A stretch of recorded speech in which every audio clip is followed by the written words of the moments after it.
যাক, একটা আশাবাদ তৈরি হয়েছে। সেটা হচ্ছে যুক্তরাষ্ট্র এবং ইরানের মধ্যে শেষ পর্যন্ত একটা চুক্তি হচ্ছে।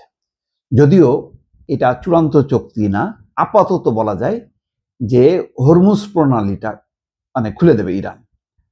বা পশ্চিমাদের যে মূল উদ্বেগ বা মধ্যপ্রাচ্যের দেশগুলোর যে মূল উদ্বেগ যে তেল পরিবহনের অন্যতম একটি প্রধান পথ হরমুজ প্রণালী উন্মুক্ত হলে জ্বালানি পরিবহন হবে, তেলের দাম কমে যাবে এবং যেই মূল্যস্ফীতি বিশ্বজুড়ে সেটা কমতে থাকবে। তো সেটার একটি সম্ভাবনা বেশ তৈরি হয়েছে।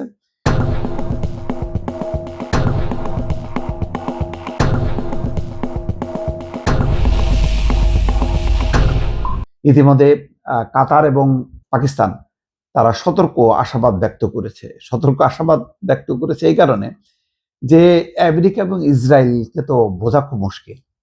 তারা যখনই মনে করবে যে না, এখানে তাদের স্বার্থ নেই বা বিঘ্নিত হবে, হুট করে আর একটা পরিস্থিতি তৈরি করবে। তা এই তৈরি করতে করতে যেই পর্যায়ে এসছে, শেষ পর্যন্ত ইরানের একটা অনমনীয় মনোভাবের কারণে যে ইরান কোনোভাবেই ধ্বংস হয়ে যাবে, কিন্তু আমেরিকা এবং ইসরায়েলের শর্ত মানবে না।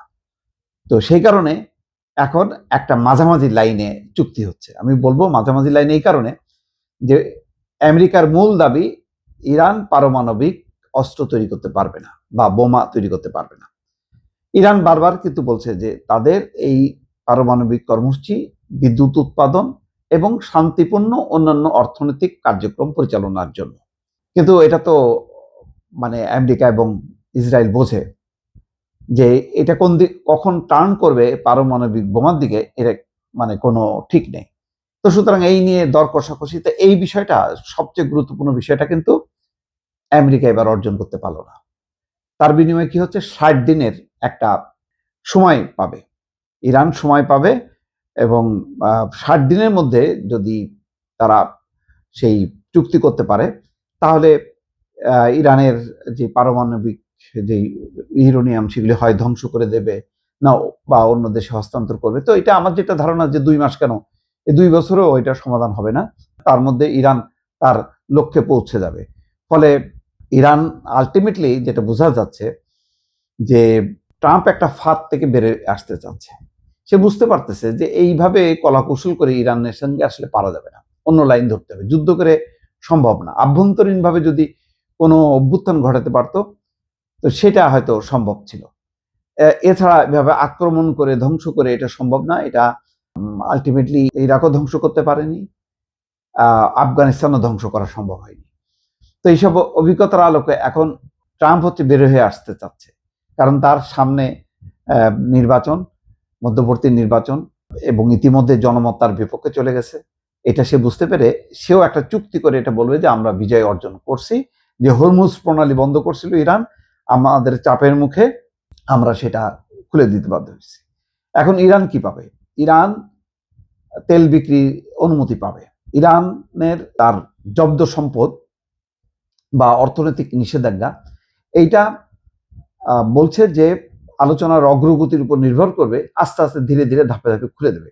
তাহলে তাৎক্ষণিকভাবে ইরানের কিন্তু তেমন কোনো লাভ না হলেও বোঝা যাচ্ছে যে ইরান অন্তত হরমুজ প্রণালী দিয়ে তার যে নৌবহরগুলি বা তার তেল পরিবহনে যে বাধা তৈরি করছিল, সেই বাধাটা দূর হবে। এইটা একটা অর্জন।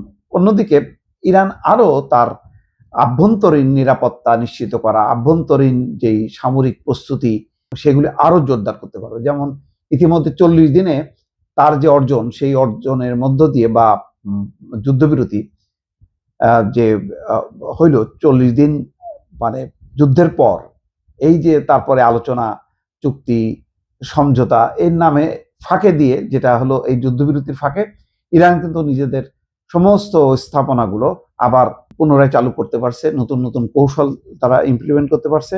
সেই কারণে এইবার দেখেন যে প্রথম কিন্তু অ্যাটাক করে বসছে, ইরান অ্যাটাক করছে ইসরায়েলকে, এবং ইরান অ্যাটাক করছে আমেরিকান হেলিকপ্টারকে, যুদ্ধ হেলিকপ্টার, খুবই অ্যাপাচি, খুব দামি একটা হেলিকপ্টার যেটা যুদ্ধে ব্যবহার হয়, অ্যাটাক করছে। তার এই সক্ষমতা কিন্তু ইরান অর্জন করছে।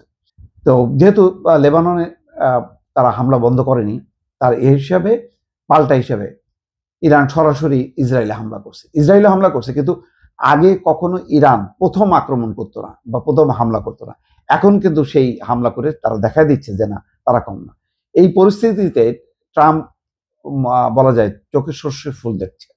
সেই কারণে এখন যে চুক্তির কথা সামনে আসছে, সেই কারণে ট্রাম্প বলছে যেহেতু একেবারে চুক্তির দ্বার প্রান্তে, সুতরাং এখন আর হামলার যে কর্মসূচি ছিল হামলার কর্মসূচি বাতিল করা হলো। আসলে ট্রাম্প এমনটাই চাচ্ছিল যে সে কোনো রকম একটা চুক্তি করে নিজেকে বিজয়ী ঘোষণা করে সে বের হয়ে আসতে চাচ্ছে। তো সেইটা হচ্ছে, সে যাই বলুক না কেন, অন্তত ইরানের তো একটা স্বস্তি হবে। ইরানের ইতিমধ্যে তেহরানের জনজীবন স্বাভাবিক হতে শুরু করছে এবং যুদ্ধের যেই আতঙ্ক ভয় ছিল সেই ভয় কিন্তু কাটতে শুরু করছে। এটা ইরানের মানুষের জন্য, সরকারের জন্য এবং তাদের প্রস্তুতির জন্য। কারণ পরপর 2 দফা ধাক্কা খেয়ে ইরান এখন কিন্তু যথেষ্ট পরিমাণ রেডি হয়ে আছে যে এইবার সে মানে আগে যতটা সে দুর্বল অবস্থায় ছিল, এখন সে তার দুর্বলতাগুলো কাটিয়ে সে কিন্তু আরো সবল হচ্ছে। এবং এখন এই চুক্তির মাধ্যমে হরমুজ প্রণালী খুলে দিলে ইরানের উপরে যে অবরোধ তুলে দেয়া, অন্যান্য আস্তে আস্তে তার নিষেধাজ্ঞাগুলো শিথিল হলে ইরান কিন্তু আবার ঘুরে দাঁড়াবে, খুব দ্রুত ঘুরে দাঁড়াবে। ফলে ইরানকে নিমেষে ধ্বংস করে দেওয়ার যেই পায়তারা মতলব ছিল, যে পরিকল্পনা ছিল ইসরায়েল এবং আমেরিকার, সেটা যে ভেস্তে গেছে সেটা আর বলার অপেক্ষা